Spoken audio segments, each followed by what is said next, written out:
चलिए बढ़ते हैं अगली खबर की ओर। हरियाणा विधानसभा से पहले सियासी गहमागहमी और नेताओं की बंद जुबानी के कई मामले आ रहे हैं सामने। ऐसे में जुबानी जंग से सियासी दलों में घबराहट, मौके का फायदा उठाने की कोशिश में बीजेपी।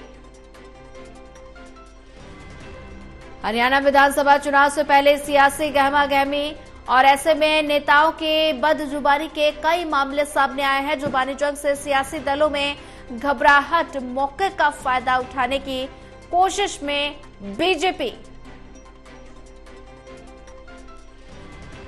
वहीं इसी खबर पर ज्यादा जानकारी साझा करने के लिए हमारे साथ देवेंद्र कथुरिया, एसोसिएट एडिटर, जुड़ चुके हैं। देवेंद्र जी, हरियाणा विधानसभा से पहले सियासी गहमागहमी का माहौल नजर आ रहा है और नेताओं की बदजुबानी के कई मामले सामने आए हैं, क्या कुछ ज्यादा अपडेट? देखिए सोनिया, कांग्रेस का हालांकि माहौल बना हुआ था, पूरा उत्साह और जोश था, लेकिन कुछ घटनाएं ऐसी हो रही है कि कांग्रेस की हालत मेरे को लगता है चर्चा में है लोगों में कि कांग्रेस नेता क्या बयान दे रहे हैं। गन्नौर से, सोनीपत के गन्नौर से कुलदीप शर्मा जो पूर्व स्पीकर है, कांग्रेस की टिकट पर उम्मीदवार है गन्नौर से, वो कह रहे हैं कि हम आपको सरकारी नौकरी देंगे, आप मेरे पास आना, मैं लेके जाऊंगा। भूपेंद्र हुड्डा ने 2 लाख नौकरियां लगाने की बात कही है और आपका जितना हिस्सा बनता है उससे 20-25% फालतू दिलवाऊंगा। ये कुलदीप शर्मा पूर्व स्पीकर कह रहे हैं, पब्लिकली कह रहे हैं।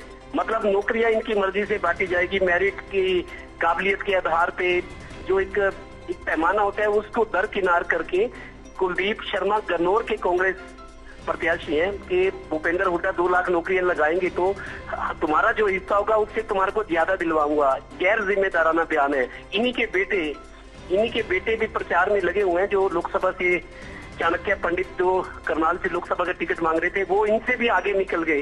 वो कहते हैं कि आप फॉर्म भर के लाना, खाली साइन कर देना, मैं भूपेंद्र हुड्डा के पास ले जाऊंगा, आपकी नौकरी लगवाऊंगा। इतना गैर जिम्मेदाराना रवैया सुनकर भी हैरानी होती है कि इतने बड़े बड़े नेता जिन्होंने, जो स्पीकर रहे, विधानसभा में चुनाव जीते, विधानसभा में के लिए।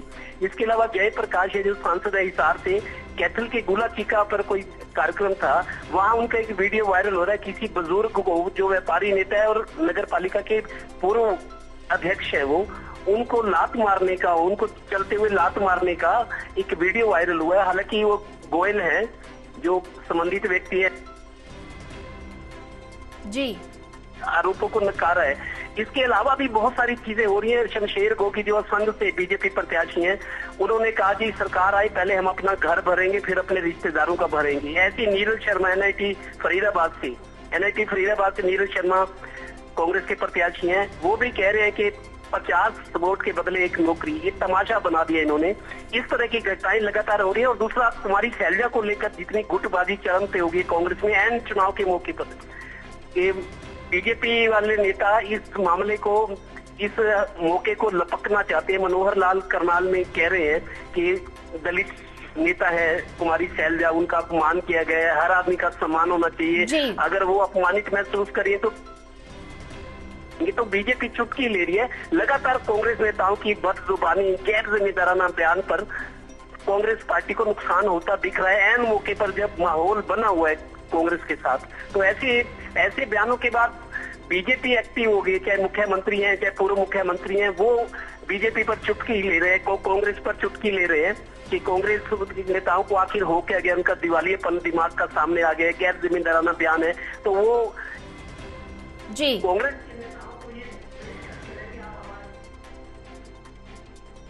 जी, देवेंद्र कथुरिया जी, लगता है तकनीकी खामी के कारण शायद संपर्क टूट गया, फिर से संपर्क साधने की कोशिश करेंगे।